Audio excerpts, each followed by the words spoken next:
Good afternoon, ladies and gentlemen. Welcome to Listen with Vobes. I think it's going to be one of those days, I'm warning you right from the beginning. Things are going strange here in the Vobes household. Technically, I had a video that went out at 2 o'clock today, and I had to add something to it. And I went to the edit mode, and the edit mode was blank. Yet the mode that everybody sees, so the template, not the template, but the edit mode in the thing when I come to edit, it was just blank. Yet the one that's live, everybody saw, was fine. But when I was editing it, there was not all the information. It's like, how does that work? And just now, the cameras wasn't working. So sorry about the delay. I am here. Things have just gone a bit bizarre. Anyway, here we are. It's nice to see you. Thank you very much for joining me this afternoon on the 9th of March. A sunny afternoon down here. A little chilly on wind, but it's very nice. I can see that everybody is already out there and excited. Poor old Turbo Stream, I've just seen, is no sun for 4 days running. It always seems cloudy. Everyone else gets the sunshine but us. Wrong part of the world is what comes to mind there. Adrian, you need to get out. Come down to the coast. Come down with your van and visit the Vobes. Oh, we're not allowed to. Yes, buggeration. When will it end? When will it bloody end? Anyway, hello to the lovely Julia, Tall Podge, Rog, to the Green Man, Turbo Stream, Justine Jones, Philip Hammond, Dave Ivad, Audrey Forbes, Edward Moulding, John F., Sensible Paul, Michael White, and many others, I'm sure. Thank you for coming along. Audrey says, my brain hurts. You're not alone having trouble today. It's YouTube videos, says Sensible Paul. Oh, is that what it is? Yeah, it's... some days it's just like it's just like it's if there's a permanent earth tremor and everything's being shaken. It's not, it's not drastic. It's just really annoying. Anyway, we seem to be broadcasting, so that's okay. Do you remember the term when we used to do this and they say, oh, it's not broadcasting, it's narrow casting because you're going to a narrow. And then I think now of some of the audiences that some of the YouTube audiences get, which get far bigger than the mainstream media. It's almost mainstream media now, narrowcasters. And we, independent souls, are now broadcasting across a wider spectrum. Turbo says, at least you have a sunny jumper on. I'm desperate to come down in my van. Yes. Oh, my God. So many options to do on my van that people have suggested. I shouldn't have asked because it's like, yeah, you could do this, you could do that, you could do that. Why don't you do this? Oh, don't do that. No, you mustn't do that. If you do that, it'll leak. What I suggest is it's like, yeah, okay, wait. Sorry, wait. I've got to absorb all of this. Brilliant suggestions, and I'm not knocking it at all. I'm not really. It's just it's overwhelming a bit. Anyway, never mind all that gay banter. Let us continue with this book. It's nice to speak to Dudley. I bumped into Dudley in the supermarket. I think he's not here now because I was insulting him. Not in a friendly banter sort of way, not in a horrible way, you understand. Because would I upset him? I wouldn't. But Dudley's he was in Morrison's. Excuse me. Oh, with his little beanie hat on. Bless him. I thought that's what he cooks his broad beans in this little beanie hat. Anyway, shall we start? We are all quite well in it now. And let's just, the last bit of yesterday's thing was good. I hope he's sort of got a bit more like that because I can't cope with looking at the dictionary every 10 seconds thinking of a different word to how to say something simple. Anyway. Here we go. Neighbourhood by Tickner Edwards. This is... what chapter are we on? We're on September, aren't we? We're so getting close to the end. Getting close, yeah. That summer... Oh, okay, not that summer. It's that summer is drawing to an end and autumn is close at hand. One need not look at the calendar to know. Throughout the morning's walk, signs of imminent change crop up now at every turn, and wild arums that you have forgotten since you last saw them, turning their pale green cowls from the light, give out a bolder glitter of scarlet in the shady deeps under every hedgerow. Each day sees the hips and haws growing ruddier.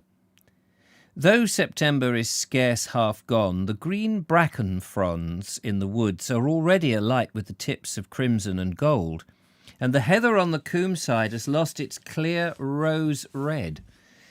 The song of the bees in it seems as loud as ever, but every tuft of living blossom, there are two that have faded. For every tuft of living blossom, there are two that have faded and brown. The good times are nearly over for the honey makers, and each day the gathering of a full load of nectar means travelling farther afield.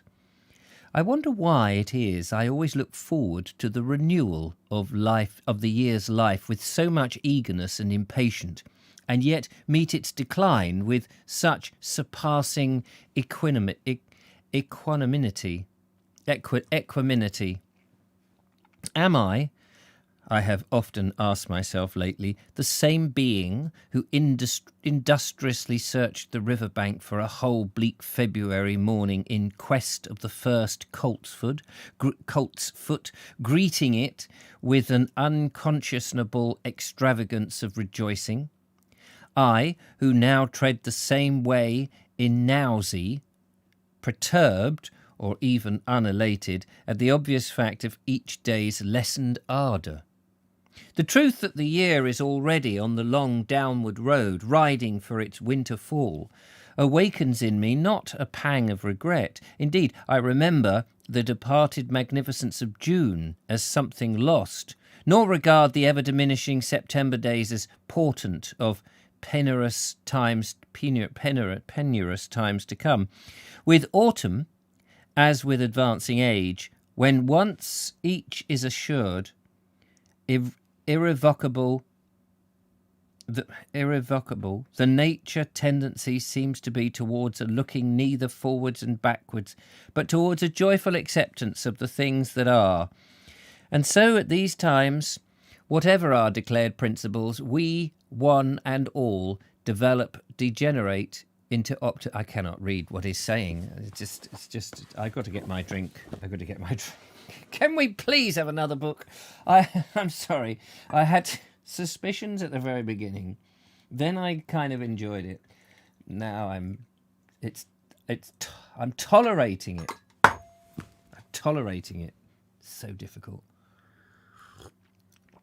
There he is. There's Dudley Sawyer and his beanie hat. How lovely. I think it was an orange beanie hat, as I remember. Where the hell did I get up to? But of a truth, it needs very little of this mental condiment to be happy on a Sussex downland village in September. Perhaps none, but the very old can, at any time, scarcely avow a repugnance towards machinery and what the hell is he talking? Perhaps none but the very old can at any time sincerely avow a repugnance towards machinery in farming. Oh, okay. Did I miss a bit out? No. Suddenly he's just talking about machinery and farming. Okay, for the hell of it. Excuse me, I'm wanted on the phone. Hello? Yes. Stop this at once. Yes, okay, certainly. Yes, go down a rabbit hole and sleep for a month. Yes, no problem at all. Thank you very much. Sorry, it's my producer telling me that that I should immediately cease all actions. Right, perhaps none but the very old can at any time sincerely avow a repugnance towards machinery and farming. Certainly at this season of the year, the whole spirit of village life receives benefit from it. They have been threshing up at the farm today, and from sunrise to sunset, all through the still quiet golden hours, the voice of the threshing mill has permeated everything, blent itself with the song of the robins in the garden, with the chime of the smithy, with all the other sounds of labour that go to make up the silence of country dwelling places. I've come to look upon this sound as the veritable keynote of autumn, and to believe that it has an influence on all the hearts at this season, entirely underrated by those whose business it is to study rural affairs. It is the fashion to contemn the old melodramatic trick of still music. But for my own part, I've never been able to resist the low sobbing and sighing of the violins when the stage story is being cleared up, all wrongs righted and the villain given his due. The speech itself is nothing to me. It is seldom regarded and remembered never. I should be just as deeply moved if all that leashed melodious passion went as setting to Old Mother Hubbard or Twinkle Twinkle Little Star. And on the same principle, when this beautiful solemn voice of the threshing mill dwells in the autumnal air, I find myself doing the most commonest things with a sense of fate and spreading the world's progress. But indeed, Nature's works throughout largely on this still music plan, and therein lies one inestimable advantage of living in the country. Birdsong, to all intents and purposes, unceasing throughout the year, the songs of the stream, river and sea, the songs of our four winds, all work together for good on the hearts of those men and women who, by their own design or by external destiny, have been led to keep their thread of life running by green woods and fields. No idea? No, neither have I. I'm just reading the words.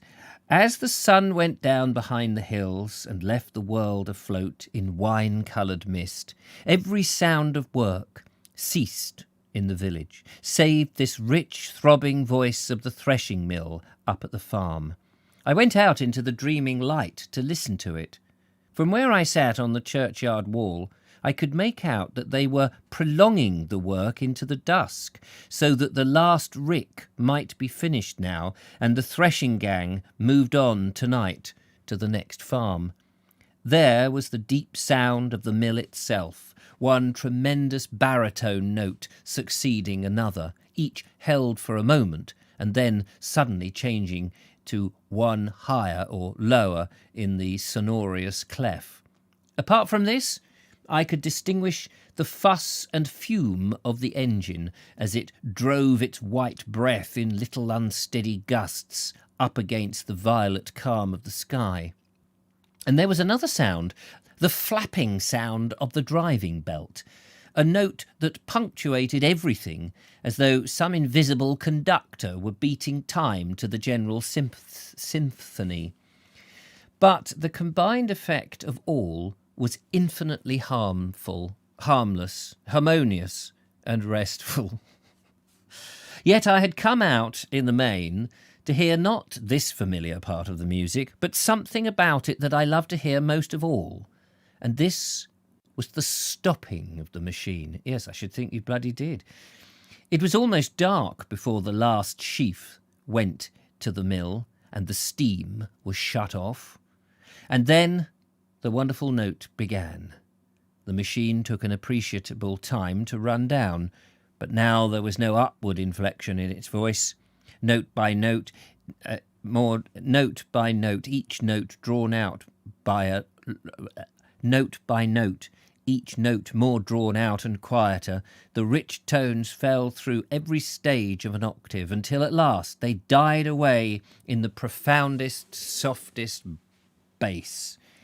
Even then I fancied I could still feel the solid earth shuddering with the music too deep for the human ear. Really.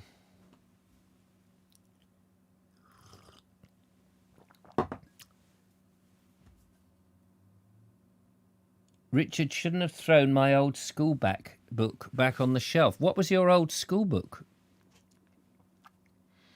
Jackie Lowe. Hello, all. Haven't tuned into this reading before, however. Something already tells me it doesn't matter to the storyline. No, absolutely. It's a torturous Tickner Tuesday testing the Vobes, telling me. What about the Ghost Detective? Yes, I could read you the Ghost Detective. Now, that would be good. That's by a very well respected and known author. What's his name? Richard somebody or other. It's a ghost story. If anybody wants to have a ghost story by what's his name? Didn't know his name. The Ghost Detective. One of the first novels in the Simon Pickle series. Who wrote that? Richard somebody. Richard. It's something to do with the Order of the British Empire. I remember that. O.B.E. Vobes. Yes, that's it. Richard Vobes. I could read my own book to you. That would be interesting. See how you like that. Anyway, here we go. I think the last of the summer boating parties to Wingdilcombe has come and gone. At least for a week I have seen them and heard nothing of the rivalry. Oh, at least for a week I have seen and heard nothing of the rivalry. He hasn't seen them. I'm putting in words here just to, add a bit of humour to myself. But the thin stream of old folk still dribbles into the village from road or down. There are two elderly ladies, obviously sisters, wandering about the place, who afforded material for commentary to most curious tongues. Severely and sparely clad in grey tweeds, wearing black felt hats, each wrapped up with a wisp of grey gauze, and gold spectacles over shining hafts, of which little tight glossy white ringlets depended, pink serene faces inclined to be downy, and voices. Too much description, mate, just too much description. You're working too hard. You don't need to work this hard. Just little old ladies were wandering about with glasses and hats. We got it. We know what you're talking about. You're over egging the pudding. You don't need to do all this. I can't find where the full stop. Oh my God, where is the sodding full stop? This is a paragraph, okay? There were two elderlies, obviously sisters, wandering about the place one day, who afforded material for commentary to most curious tongues. Right, okay, that was the first sentence. This one is the one that goes on.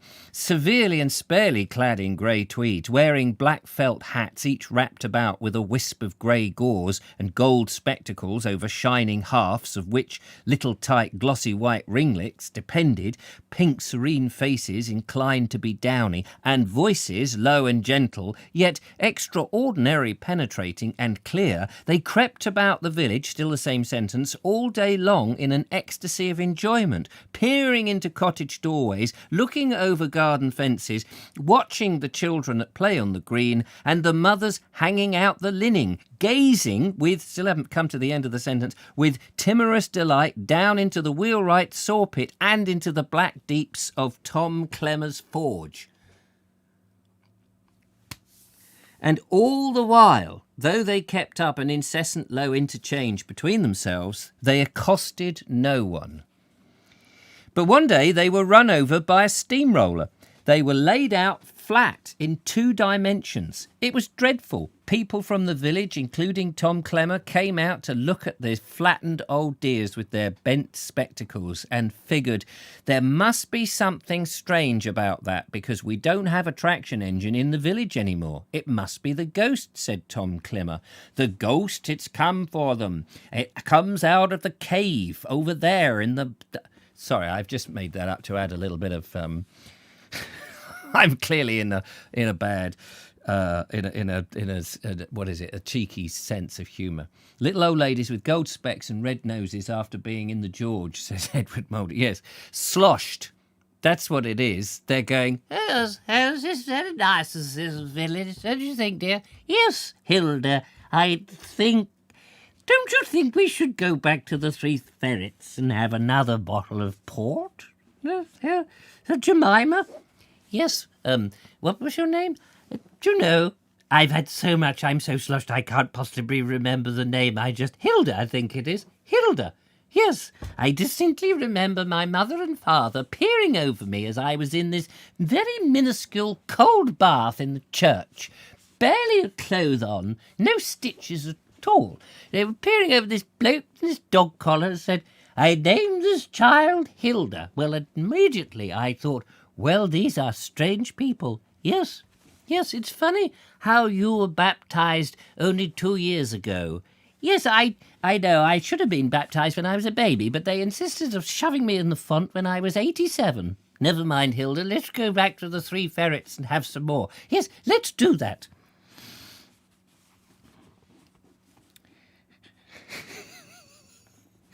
I should write a comedy book, I think. I think I should write a comedy if I had time. If I had money to burn, go like a rocket. And anyway, and all the while they kept up an incessant chat. Yes, and they accosted no one. Apparently, Windlecombe was to them a sort of spectacle, a half peep show and half menagerie.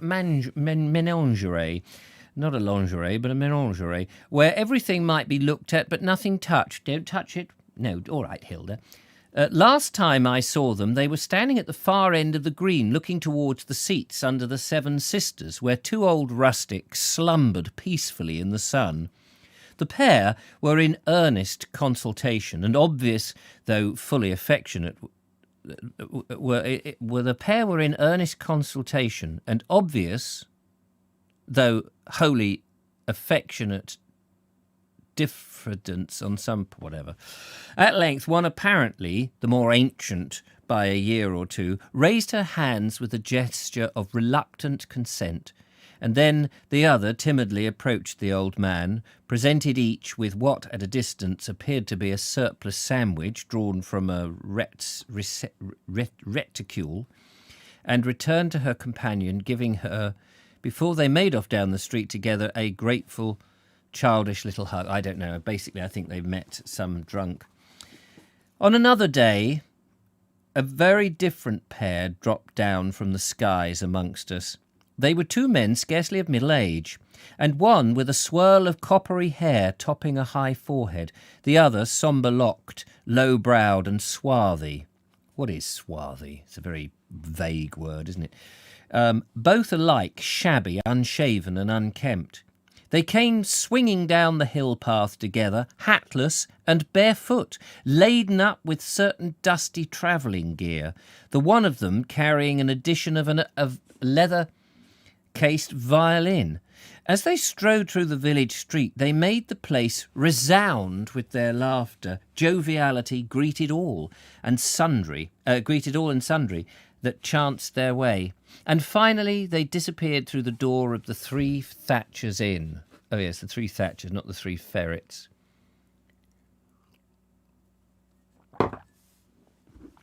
Thereafter, sitting at work by the window, I forgot all about them, until a far-off strain of music gradually forced itself upon my ear. I could make out the violin, played as though it were 3 instruments at least, and above it such a voice as I had heard only once in my life before. I saw that passers-by were halting in the roadway to listen. Some were crowded around the inn window, craning over each other's heads. Then the music stopped. The pair of harmonious vagabonds reappeared and made straight for the Seven Sisters, all the folk jostling at their heels. A moment later the violin struck into the air that sent my pen clattering to the paper and my feet speeding towards the house. It was the X, the tenor sang. The X, the tenor song from Q, played by the master band. I've noticed they do that in old texts where they don't reveal what it is and they just put an X, as if the publisher has said, "Oh, you can't say who it is. We'll just put an X then." Have you noticed that in books, old books, where they mention somebody and it's almost as if, well, everybody will know who that is, but, 100 years later, I haven't a bloody clue.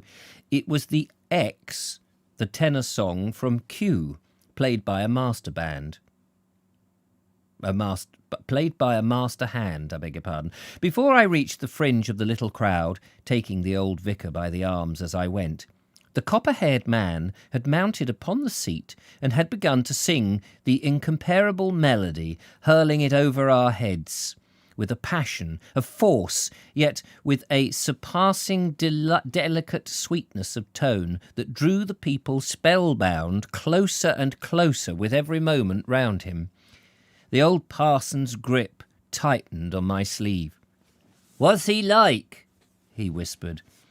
And when I told him, he said, "Strange that he should come here, but there can be few with a voice like that. It must be... listen. Don't you know now?" For the song had changed, and the violin had slowed down to a simple, quiet undertone. And then there pealed out upon us the air of a year ago that had been made famous by one man alone, and he almost the greatest in his art. As he sang, his great chest heaving in the sunshine, I watched him, and once he looked swiftly in our direction. He gave us the whole piece that finishes on a note incredibly high, yet is not really an end of the song, for the note is just picked out, as it were, at random on the scale. And then, to my amazement, he got down from the bench, took the hat from the head of the nearest boy, and went gravely about among the folk collecting pennies. From me he levied a toll, as from the rest, but instead of holding out the hat to the reverend, he placed it, money and all, into his hands, adding to the goodly store of shining piece from his own pocket.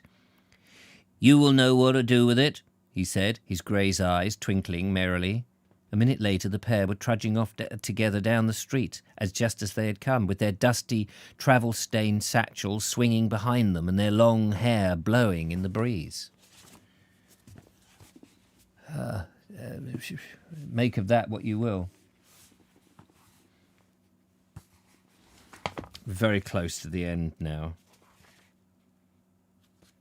Very close.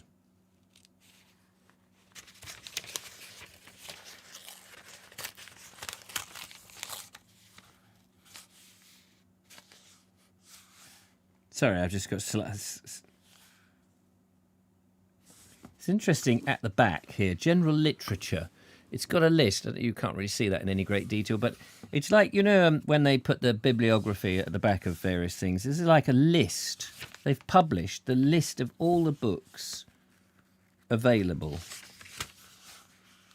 So if you want, you can have The Substance of Faith Allied with Science by Sir Oliver Lodge. Walter Locke's St. Paul the Master Builder, 3rd edition, 3 shillings and 6pence. The Bible and Christian Life by the same author for 6 shillings. A Wanderer in London. This is by E.V. Lucas. We know E.V. Lucas. I've got his books on my shelf. Wanderer in London, illustrated, 11th edition, 6 shillings. There is also a foolscap version, which says here, F-cap, 5 shillings.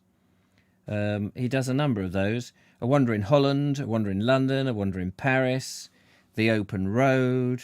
Blimey, there's a whole list of his stuff. Lord Macaulay.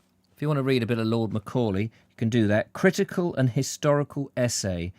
3 volumes, 18 shillings. The Power of Concentration and How to Acquire It by Eustace Miles. 3rd edition. This is what I need. 3 shillings and 6pence. This is much more interesting than the book. If you want one by Sir Edwin Pears, you could read Turkey and Its People. 12 shillings and 6pence. The Ghost Detective by Richard Vobes. 2 shillings and 6pence. It was a cheap one, that one. And what else? Last one. Charles Marriott, A Spanish Holiday, illustrated, 7 shillings and 6pence. He also does The Romance of the Rhine, if you're up for that. I sense tomorrow might be a new book day, says Turbo Stream. Oh dear. Right, let's see if we can knock this one on the head. Yes, the summer is gone in very truth. With every day and every hour of the day, the writing on the wall shows plainer. Whilst the hush, hot times endured, it was still possible to believe red autumn as far away as ever. For not a leaf in oak or elm has changed, nor will change, perhaps, for weeks to come. But the telltale winds of the equinox are among us, bringing the very voice of autumn with them, and the acorns are falling by the river, and the thistledown drifting white upon the hills. I begin this day badly. Badly, that is to say, from my own private point of view, which is a point of view, it may well be, like elucids, having position but no dimensions, yet a point nevertheless. Chancing to wake with the dawn, I saw that the day was beginning with a beautiful smoke-pearl trellis in the east, behind which welled up an ever-strengthening fountain of silver white. Coming presently out upon the green under this pure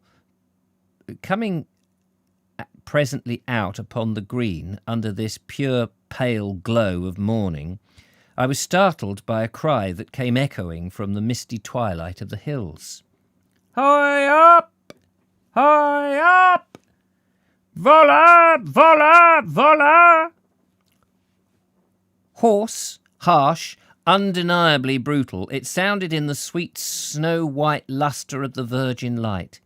And then came the shrill blare of the huntsman's horn, the confused yelping and baying of the pack, and the dull thunder of the beating hooves as the hunt drove over the hilltop and fell to drawing windle coverts. At once the silent village awoke. Windows were thrust open, and heads appeared. Dark figures burst from cottage doors and went pounding up the lane that led to the hills. Round the covert the horsemen gathered in a motionless ring, while the huntsman drove his pack through the undergrowth, forever urging them forward with that fierce guttural note which was more like the cry of a wolf than of a man. At length a fine cub fox broke cover and led the whole company a ding-dong chase over the hills and out of sight and hearing for good. Some hours later I met Farmer Coles and his 2 sons returning from the spot, the youngest, a mere schoolboy, mounted on a pony, his head, as he rode, reaching scarce to his father's saddle-peak. He was in huge high spirits, displaying the brush, his share of the spoil, to all acquaintances as he passed. And the face of this yellow-haired chubby child was bedaubed with blood, thick zebra-like streaks of it smudged across his smooth forehead and rosy baby cheeks. He was going home delighted to show to an admiring mother how he had been blooded at his first cub hunt. And in all that countryside I thought, "You rotten bastards, how could you do that to the..." Maybe he didn't think that. I thought to myself as I passed on, there was scarce a man or woman of station and breeding who would not have applauded a son of theirs returning home to such a plight.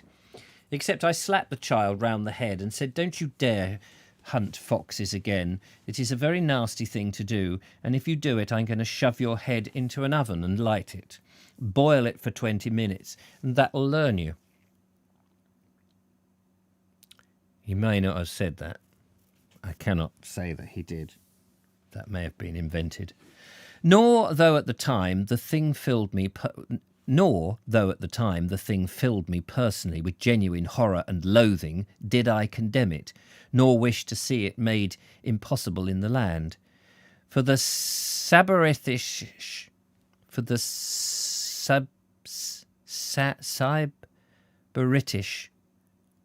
lotus-eating danger is too imminent in our midst for any such Fabian trifling.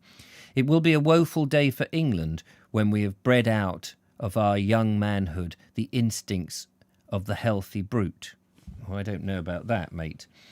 I got into Runridge's skiff in the absence of its owner and pushed off into the midstream, letting the little craft drift whither it would.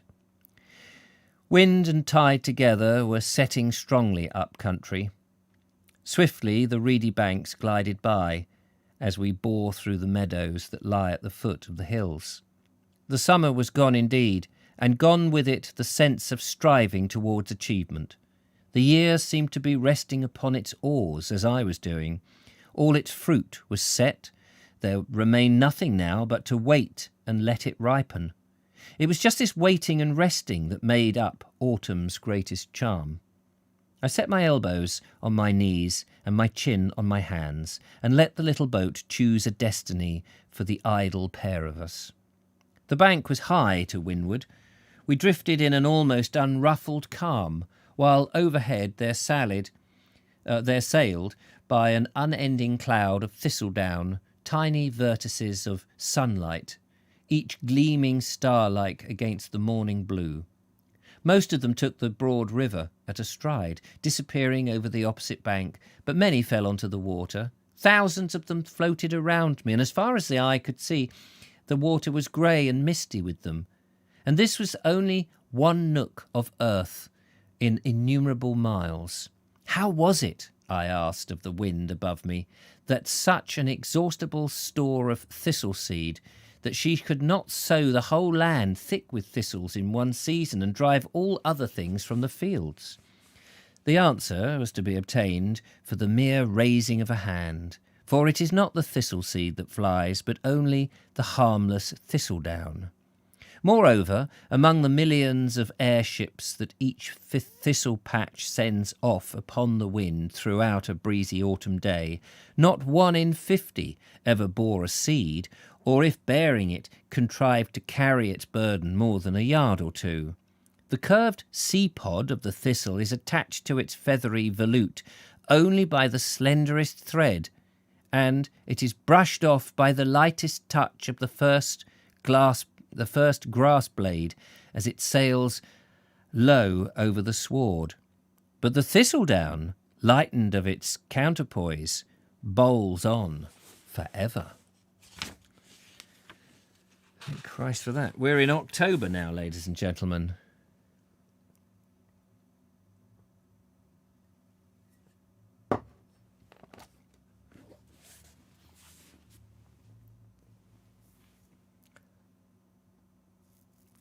Billabong O'Neill says it'd be interesting to know how long it would last in the essay. Yes, I look forward to the new book, whatever it is. Yes, I think we're all kind of tired. Are we? Am I sensing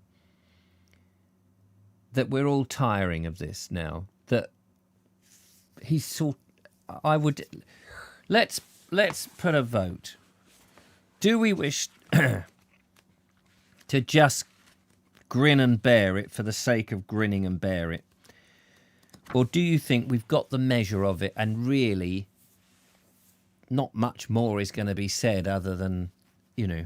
I will continue if there is a show of hands.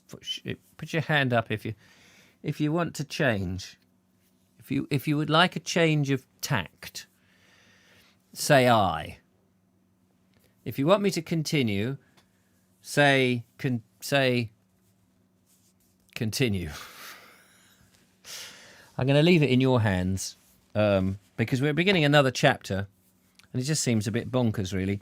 If everybody is finding it as equally difficult, then the Diary of Thomas Turner, a diary of a village shopkeeper in East Hoathly, says Justine Jones. I am not too keen on it, to be honest, says Tall Podge Rog. I will listen either way. Helpful. Yes, thank you, Julia. Maybe just finish the chapter and then find an easier book. Justine Jones says continue. AE, so accident and emergency, says Martin Cannon. Sing the song at the end of the book. What song? Is there a song? Have you got a copy of the book? Who said that? David Ved. Have you got the copy of the book? There is a song. How did you know this? Hark the herald angels sing, glory to the newborn king. It's a hymn. It's a carol. Peace on earth and mercy mild, God and sinners reconciled. Joy at all nations rise, joy the triumph from the sky.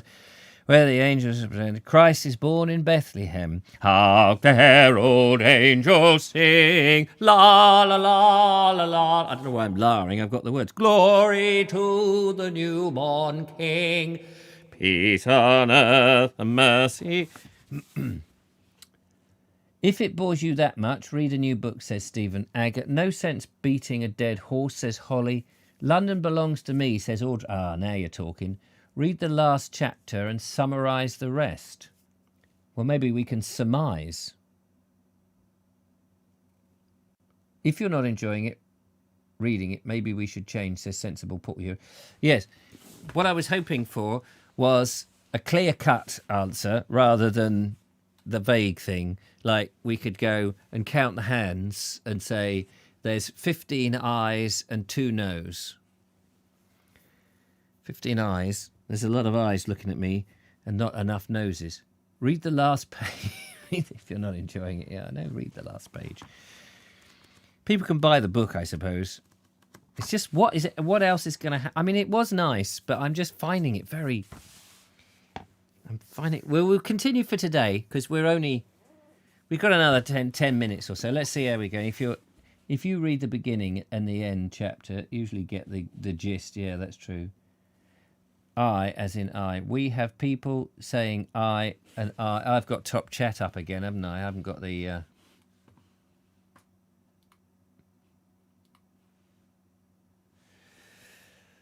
Read the last page. Oh yes, I think you are bored of the book, Richard, so I voted to change tack. I, as in I, yes. Shall we all vote now? Read the last page or something. I think reading the last page, I feel guilty. I do feel guilty about doing this. Anyway, let's just... We've got a few more minutes. There's no point changing anything now, but... we'll do a thing at the end, okay? Just before we go, be prepared to say, we'll make up the rule, whether it's yes, continue, or no, don't continue, okay? So we'll do that at the end. We'll just carry on. At the end of this, we'll get a thing, okay? No more ambiguous sentences trying to sort of duck out of it. You've got to vote one way or another. So we're on October. We've got a few more minutes, so let's be sensible now. Stop mucking about. With each October in every year for a long time past, I've watched for the going of the martins, but they have never yet contrived to witness the moment of their flight. It has always happened in the same way. One day they've been busy as ever around the roof eaves, their chattering song pervading the house unceasingly from dark to dark. And then a morning comes, generally towards the end of the first week in the month, when I awaken to a curious sense of strangeness and loss. First I mark the unwanted silence outside the windows, and then I guess what has come about. Looking forth, I see that the little mud houses, huddled together in a long row under the eaves, are deserted and silent at last. But today, though I missed the departure of the Martins, as usual, I was not wholly disappointed. Getting up in the new silence and throwing the windows back, I looked along the roof edge. Save for the chirping and fluttering of a few sparrows, there was nothing to be seen or heard in the dim grey light. But it seemed the little army that could have been away only a few minutes before me, while I looked. What? But it seemed that the little army could have been away only a few minutes before me, for while I looked I saw the last of them to depart. The single note of the remembered song broke out overhead.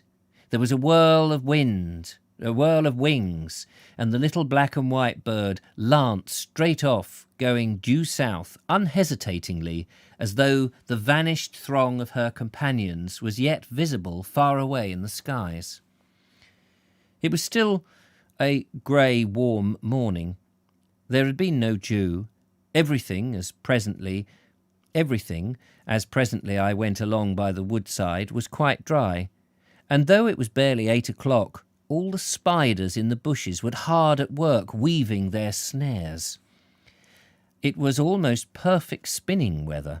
On windy mornings, though the webs must be made, the task is difficult and the work seldom properly carried out. But today there was only a vague air moving from the southwest, and all the spiders had got to work betimes, and with light hearts. The great charm in all nature study is to find out the truth for yourself first-hand. There are few things in my life I regret so keenly as reading of nature books. This has robbed me of many a moment of pleasant surprise, for to recognise a commonly accepted fact is poor substitute for its original discovery, although this discovery may have been made by others, of course, 1,000 times. Looking back over 20 years of poking and prying in the woods and the fields around Windlecombe, I rejoice not so much at the many things that I've found out, but the fact that so many things still, there are so many, but at the fact of so many things still unread of and still remaining to be discovered. This morning, as I went round by the bushes in the lee of the wood and saw the spiders at work, it suddenly occurred to me that I knew little or nothing about them, and the recognition of this ignorance came to me as truest bliss. I fell to looking on at the ingenious, complicated work with which as much anxiety and interest as the male spiders themselves. For it appears to be only the female who spins a web. The big-bodied spider, so industriously occupied in every gap of the thicket, is always the female, though the male is never far off. You are sure to find him peering out from under one of the adjacent leaves or treading timidly on the circumference of the web, trying to attract the attention and thereafter, perhaps, the regard of its maker. Spiders' nests and their weavers have, I think, never been given quite their place in the world of wonders. As far as human profit is concerned, spiders are useless things. They have therefore missed, because from that standpoint they have not merited popular favour. But no doubt their ingenuity as craftswomen stands very nearly on a level with that of the worker honeybee. The waxen comb of the bee, whose perfection is due to the combined arts of engineer, mason, and geometrician, is very little superior in design, and carrying out to the spider's web. On these still grey autumn mornings, the tendency of the eye is not to wander far afield, but to concern itself with the little things of the wayside close at hand. And so, more than at any other time of the year, perhaps, the spiders and their ways come in for narrow scrutiny. And here is something in the first loving investigation of which the uninformed, unread observer is much to be envied. He notices in the outset of these fine silken snares hung by the spiders in the hedgerows, there are two kinds. The one placed vertically across the gap in the surface of the thicket, the other placed horizontally, coming up some shaft or up some passageway in the heart of the green bush. The vertical net is seen to be composed of a number of threads radiating from a common centre, and upon these threads an ever-increasing spiral line has been laid, forming a regular meshed net. But the horizontal web has none of this geometric neatness. It is a mere expanse of fine tissue, irregularly woven into a sort of crazy pattern, and slung hammock fashion, completely closing the chimney-like hollow wherein it's been made. From a view of the finished webs, two other facts will be noticed. The vertical net is supported only by lines springing from its circumference, and the spider sits at its centre in the front. The horizontal net is suspended by numerous fine lines attached at all points in its upper surface, while the spider clings to the underside as she lies in wait for her prey. But it is the actual weaving of the nets that the interest of the onlooker will be chiefly concerned with. The maker of the vertical or cartwheel pattern of web operations in The maker of the vertical or cartwheel pattern of web begins operations in various ways according to the conditions imposed upon her by the weather and the spot that she has selected. Webs made in calm seasons or when the light airs are stirring will have few mainstays, and these may be of considerable length. But in windy times the spider will stretch her snare on only short hawsers, using as many as may be necessary to make assurance doubly sure. But in either case she will commence the work in much the same way. First, she goes to the highest point of the wind side of her gap, and turning her head to the current, begins to pay out a line behind her. As this floats out, she continually tries with her leg until she knows that the end of the line has caught in the opposite twigs.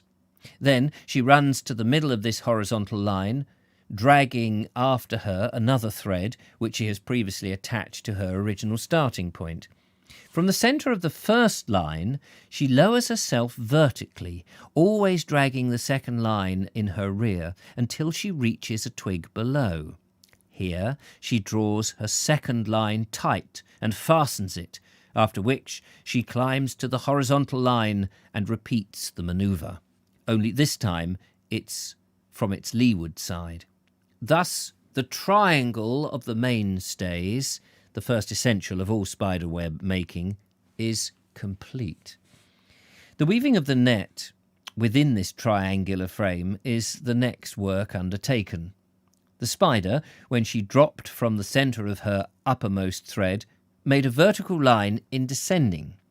Some point on this line marks the centre of the future cartwheel pattern of the web, and this centre point the spider now finds unerringly, and begins to put in, one by one, the radiating spokes of the wheel.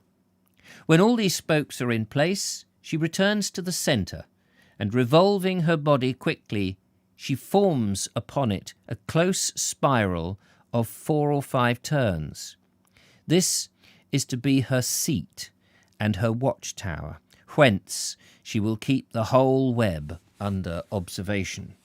Having done this, she now, if the morning is at all breezy, carries temporary straight lines from the spoke to spoke all round the web, these isolated circles of thread occurring at intervals of an inch or so between the centre and the circumference. But on all still mornings this part of her work is omitted as unnecessary, and she proceeds at once to the main spinning of the net. The construction of the cross threads between the spokes... Sorry, am I reading Haynes' manual? The construction of the cross threads between the spokes of the web is always commenced at an extreme outer edge of the space to be filled, and the spider inwardly carrying the thread round and round from spoke to spoke until she arrives within half an inch or so of the centre spiral. Oh, that's a full stop there, beg your pardon. But the two are never joined. An interval is always left where the web consists of nothing but bare radiating lines. And now the snare is finished. The spider takes up her station in the middle of the net, with no more to do for the rest of the day but to take what fair chance and her own crafty ingenuity may provide. Yet, having thus watched the making of a spider web from start to finish, and having noted all the details of construction here set down, there is something more about the matter which, if it escape the observer, will leave him in rather disgraceful plight of having missed the most wonderful thing of all. The spider's snare is not woven throughout the same kind the spider's snare is not woven throughout of the same kind of thread. 2 kinds are used, and I shall now bore you with that too. And the difference between them is apparent even to eyes of very moderate power. While the triangle of the radiating lines are made of plain silk, the cross threads are corrugated and look like tiny strings of transparent beads. A touch of the finger will prove that these beads are really adhering drops of some glutinous fluid, whose use is, well, not difficult to guess. But how do the beads get on the line, seeing that this, when the first drawn from the spider's body, is visibly nothing but a plain filament of silk, like the rest of the web? Well, have no fear. Tickner Edwards is going to tell you in infinite detail, which will send you reeling to the spirit cabinet for drinks of something to lessen the pain that is now throbbing in your head. The question has been asked many times, and the answer is commonly given. I've come to believe an entire erroneous one. We're told that the thread used for the crossbars in the spider's web when it first emerges from the creature's body is only smeared, not beaded with the gluten. But after attaching each segment of the spiral to the spokes, the spider gives it a twang with her foot, thus causing the gluten to separate into beads. Here, then, is a fact such as one would read in nature books and unquestionably accept. But the little independent experiment with various kinds of strings, elastic or non-elastic, and smearing them with different glutinous substances reveals the fact that no amount of twanging will induce the latter to divide into beads, such as one sees in the spider's line. In every case, the tendency of the gluten in the experiment is to fly off altogether, or to gather to one side of the string. But to any that desires to know the truth of the thing, the spider herself will speedily resolve the difficulty. Watch her at work, and it will soon be seen that the beads are formed on the line not by twanging, but by stretching. At the moment each length of the sticky thread is drawn from the spider's spinnerets, it is destitute of beads, but the spider quickly stretches it out to nearly double its length, and then as quickly it slackens, whereupon, before she has well had time to fasten the thread in its place, the beads will have seen to be formed themselves through its entire length. It's so simple, a cat could have worked it out. So there we go. We've just had the Haynes Manual, the BT Open Reach Guide to a Spider's Web, in infinite detail, more than you could possibly hope to have. Now you can go and tell this to your granny at her feet and explain exactly how it works. This is wonderful reading, no hold up, says Martin Cannon. I can imagine coming across this guy sharing a bush and making notes. I would hurry past him. Yes, I know.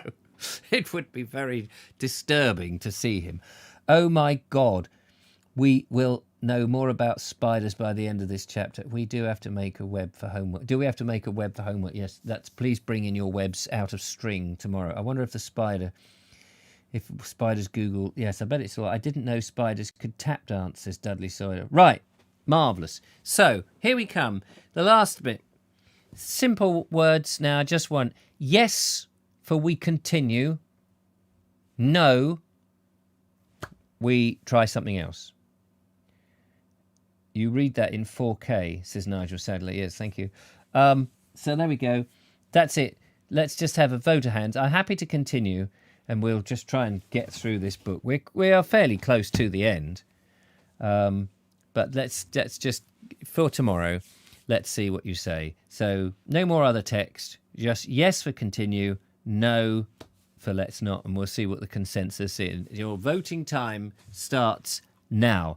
And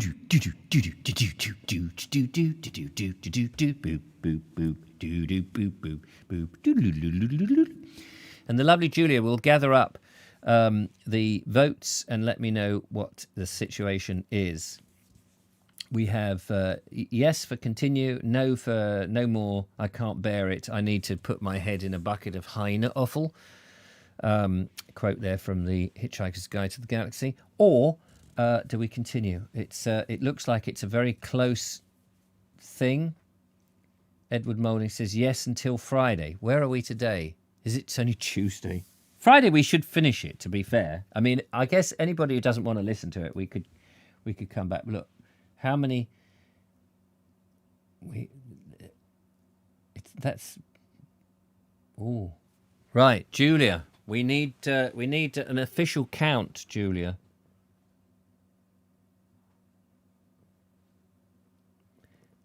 Julia is doing the count. The scores are on the doors. So what will it be? The lovely Julia hopefully is counting up everything, making sure that there are no cheating going on. And didn't they do well? I've counted 10 no's, says Turbo Stream. I don't know what happened to Julia. Are you there, Julia? Earth to Julia, is she counting? Do you need more fingers? 6 yeses and 10 no's. Carry on reading it on the Naked Englishman. Yeah, that will really... I mean, the Naked Englishman probably has most of my viewers just reeling for the bucket. So it couldn't... I too think we should finish. What? You see, that's ambiguous, Anne. Should we finish it, the book, or finish there? So there's 6 yeses and 10 no's. So have the no's had it? The no's are no longer... The no's to the right. The no's have it. Unlock. What should we do tomorrow? So anybody who's just tuned in today and thought, oh, I'm very much looking forward to reading the Neighbourhood Tickner. I think we've sort of... I don't know. Maybe we just need to freshen up a bit. Michael White demands a recount. The no's have it indeed. We need to lighten ourselves up. We need to get this show back on the road, don't we? We need to have something that I don't have to muck about in between. Ask old Trump to recount. Yes, I'm sure he's got something to say about it. There are 35 listeners. That's true. The book. So what will you continue with, if not this, says Anne H., posing a question. Yes, a new book. A new one. I'll have to go and have a think, and maybe we will start tomorrow. Tomorrow is the ritual burning of the book. Actually, I need to light the Essie. What to do? If anybody would like a copy of this book, let me know. Although it is quite well written. It's got, it's like a dictionary. If you want to sort of find words. What have you got lying around next to read? Well, what have we got? I can tell you what we've got up here. I've got Sussex Pilgrimages by R. Thurston Hopkins, which I've no idea whether it's any good or not. We've got London Belongs to Me, which somebody mentioned, which is another one by Norman Collins. What have I got up there? We did The Lure of Sussex by him before. We've got that classic An Englishman Looks to Wales. No, we're not going back to that.